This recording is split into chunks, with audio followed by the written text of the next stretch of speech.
Alright guys, so this is the last deck I want to show you for now. It's the deck I made a long time ago actually on Magic Online, but just recently I made it in real life as well. This deck is called the Ironworks combo. It is a combo deck. It uses mostly artifacts. I do have a blue base in here just because a lot of blue cards synergize very well with artifacts and with combo decks in general because they have a lot of card drawing mechanics. So the base is blue, and but most of this deck is artifacts with a few blue card drawing cards thrown in here and there. I'm going to show you the main reason of this deck. So the main engine of this deck and what it's named after is called Clan Ironworks. So artifact, sacrifice an artifact, add 2 mana to your mana pool. And this is the engine of this deck because you combine it with cards like Mirror Retriever and Junk Diver. You sacrifice them, then you bring back each other from the graveyard, and then you have cost reduction cards like Cloud Key that makes it possible to play them over and over while floating infinite mana essentially. And when you have that, you can use a various number of cards to eventually kill the opponent. So let's start out with this card, Cloud Key. It's a cost reduction card. It's a 3 mana artifact. When it comes to play, you can choose any card type, and it reduces the chosen type by 1. So this makes it possible for you to play Mirror Retrievers and Junk Dive. A lot of the other artifacts in this deck, basically almost for free.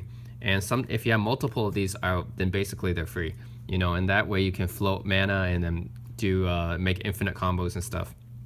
There's also Helm of Awakening. I don't have Helm of Awakening in this deck because it also helps your opponent. That's why I don't have that one. But yeah, you can use Helm of Awakening. You can use Cloud Key. I have Ethereum Sculptor. That's another card that's very close to Cloud Key. Another cost reduction card in here. There's also Urza's Incubator, I guess. So there's other cards you can use as well.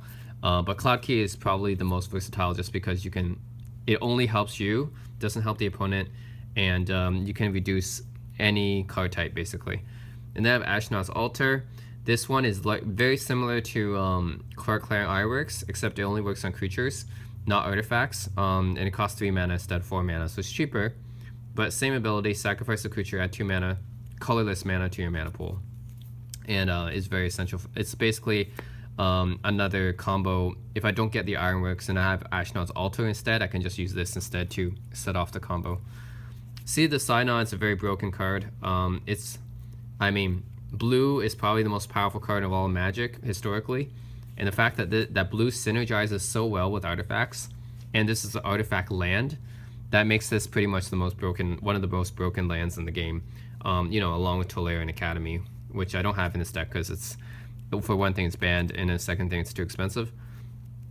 But yeah, see that the Synod tapped, add 1. It's an island that's also an artifact land, so that makes it incredible. Blue synergizes so well with artifacts, more than any other color. And Junk Diver is one of the key cards of this deck. So it's 3 mana for 1/1. I don't care about the flying and stuff. Really, the thing I'm looking for is this sentence here. When Junk Diver dies, return another target artifact card from your graveyard to your hand. And that's when it enables the combo to be possible. Say you have Junk Diver or a Mirror Retriever, and then basically what happens is you sacrifice them to add 2 colorless mana to your mana pool. You float some mana, and then because they cost less, you can play them again because you have another card and you have another one of these guys in your graveyard, so you keep returning it to your hand.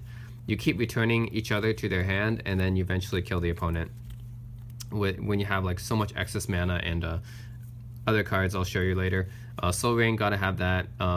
It's another broken card. What can I say? 1 mana, tap, add 2 mana to your mana pool. It's pretty broken. Okay, here's the other card, Mirror Retriever. Basically, it's Junk Diver, except it's not flying, which I don't care about. But it's 1 mana less, which is really important because that means that you can literally, if you have 2 of these guys in your graveyard, without any cost reduction stuff like Cloud Key, you can just use Ashnod's Altar or the Ironworks to sacrifice each other to add 2 mana to your mana pool, and that basically is enough mana to keep on playing itself over and over and over. So, whereas with Junk Diver, you need to reduce its cost by at least 1 in order to have the same effect. So this 2 mana here is pretty important. This is 3 mana, so I need like a Cloud Key or some kind of cost reduction in order to play this infinitely. This one plays infinitely just with itself plus the Altar or the Ironworks combo, or the Ironworks card. Since it's Divine on top, really good card for getting the cards that you need. What can I say? That just gets to your combo cards faster. So really good. Thirst for Knowledge is a card drawing card. Draws 3 cards deep, so that's pretty useful. And then, yeah, Mirrorworks. Whenever a non-token artifact enters a battlefield under your control, you may pay 2 mana, then put a token that's a copy of that artifact card. That's any non-token artifact. It's not just junk divers or mirror retrievers or whatever. It can be cloud keys, you know. Cloud key comes up, you pay 2 mana, you get another cloud key, and then reduces your artifacts further. And you can copy soul rings, you can copy, you know, junk divers, mirror retrievers, and basically it's lots of fun when you have that combo going, and then you can create more and more synergistic cards, basically. Thoughtcast, another card drawing card. Most of the time, this is going to cost 2 mana or 3 mana to draw 2 cards, which is alright, I think. On average, it's probably going to cost like 2 or 3 mana to draw 2 cards, which is alright. I think that's fair. And then Brainstorm, really one of the best card drawing cards in the game. 1 mana to draw 3 cards, essentially. I mean, you put 2 cards back, but essentially you're digging 3 cards deep for 1 mana, so that's great. Now this is one of the cards that, remember what I'm talking about? You have this infinite combo going on. Well, how are you actually going to kill your opponent with this infinite combo? Well, you have cards like this, Blasting Station. What happens is this one, tap, sacrifice a creature, deals 1 damage, right? Then when a creature comes into play, you may untap it. So basically, say you have a junk diver and a mirror retriever both on the field. I sacrifice them both to the Ironworks or to Ashnod's Altar to add 2 colorless mana. They bring each other back from the graveyard. I have Cloud Key for cost reduction. So basically, I can do this infinitely.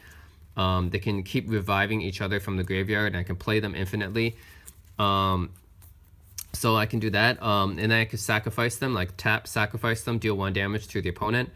And then when they come back into the battlefield from the graveyard, because I can play them again, because I have extra mana plus the cost reduction, which means they're basically free to play again, right? So I keep playing them over and over and over. Then I can keep untapping this thing. It's like tap, untap, tap, untap. And then this basically does infinite damage that way, right? So it's like I sacrifice this, brings back Mirror Retriever. Then the 2 mana that I got from the Ironworks, I play the Mirror Retriever, or you know it's free because of Cloud Key or something, and I can tap this to sacrifice one of these guys again, and it brings the other back. Brings the other one back. I play the other one and untaps it. I tap it again, sacrifice it, it deals another damage. It brings the other one back. I play it and taps it, you know, it goes infinitely, and can eventually kill any number of opponents actually, because this does infinite damage basically once that happens. Once you have that infinite combo, it does infinite damage. Grinding Station is very similar. Basically, it's very similar to Blasting Station, except instead of dealing damage, it's milling the opponent. So this one just sacrificed an artifact. So you just sacrifice the Junk Diver or Mirror Retriever, puts the top 3 cards. An artifact comes into play, untap it. So basically, it's the same thing as Blasting Station, except it costs 1 less mana, and you mill the opponent instead of killing them with damage, which takes a little bit longer because you got to wait for them to draw first. So it's like I do my infinite combo, I have to wait until the opponent draws to lose. So it takes a little bit longer, but yeah. Tinker is a really good card. It's restricted or banned, I guess, in legacy formats. At the time you play it, you sacrifice an artifact, then you search your library for any artifact, and you put it directly into play, into the battlefield. And, you know, that's a pretty broken ability for just 3 mana. You just sacrifice an artifact, and you can get any artifact from your library, you know, for free onto the battlefield. So Fabricate is a lesser version of Tinker. It's like Fabricate is like Tinker, except well, you don't sacrifice an artifact, but you just put it in your hand. You just search your library for an artifact, put it in your hand instead of putting it into the battlefield. So obviously it's less powerful, but this one is legal, I guess. And I just want to use one version, I guess, because I don't want to be too cheap of Tinker. Academy Ruins, really awesome land. 2 mana, you put an artifact from your graveyard on top of your library. So if they destroy one of your artifacts somehow, like if they destroy your Cloud Key or your Altar or your Ironworks, and oh no, you can't do the combo anymore. Well, if you have this land, you can bring back that card, so you can, so your combo doesn't have to be broken. You know, you can get your combo cards back. And then I have, what else? We went over all these cards already. Yeah, Quark Crane Ironworks. This is basically the key card of this deck. Like Altar, it costs 1 mana more, but you can sacrifice an artifact, which is pretty much almost anything in this deck, except for my lands. But yeah, pretty much almost anything I have in this deck on the field is going to be an artifact. So it's, yeah.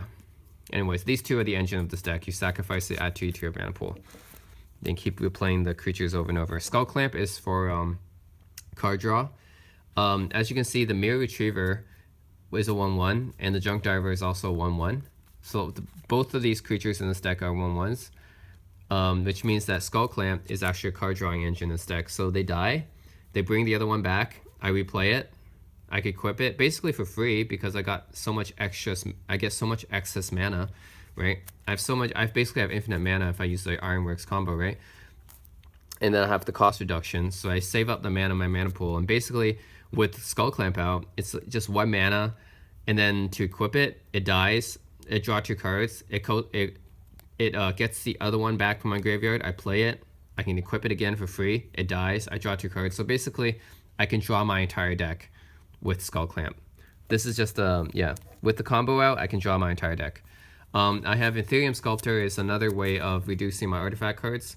I mean, like I said, you can substitute this for Helm of Awakening. You can use Urza's Incubator, but some way to reduce the casting cost so that you can basically do this forever. You can especially for Junk Diver because it's 3 mana.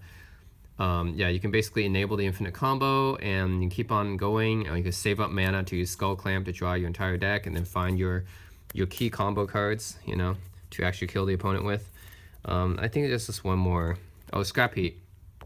Okay, whenever an artifact or enchantment is put in your graveyard from play, you gain 1 life. So basically, whenever an artifact I control dies, I gain a life. And because this combo involves 2 creatures going into the battlefield and going onto the battlefield like basically forever, infinitely, that means I gain infinite life if this is on the field, right?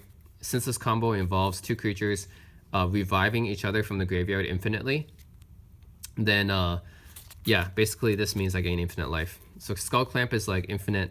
So Blasting Station's like infinite damage, and then I got like infinite mill, and then I got like infinite card draw from Skull Clamp, and then and then I get infinite life from Scrap Heap. I think there's just one more here I can use to enter. Oh, here, Genesis Chamber. Whenever non-token creature comes to play, I get a 1/1. So yeah, this basically means infinite creatures. I mean, yeah, it's just another way to kill the opponent. I mean, probably Blasting Station is better, just infinite damage, but okay, this just makes me have infinite creatures, so it's another method of killing the opponent. So yeah, that's it. That's the Ironworks combo. Very cool deck. I like this deck because it's not too fast. The combo's not that fast to do. It's not like Hulk Flash where I can just kill the opponent on the 2nd turn. Or Enduring Ideal even, because that kills the opponent on the 4th turn usually, or TPS, or any of those other combo decks. This one's a little bit slower. It takes a few turns. I think by turn 5, 6, or 7 usually I can kill the opponent, but I mean, you don't want to kill the opponent too fast because that's boring, right? You want to take some time. So I like this deck. Kills the opponent a little bit slower, usually because it takes a while for the combo to get going, for you to find all your cards. But once you do, you can kill them by turn 6 or 7 usually, if you can find your cards right. But that's it. That's basically all my decks for now, and thanks for watching.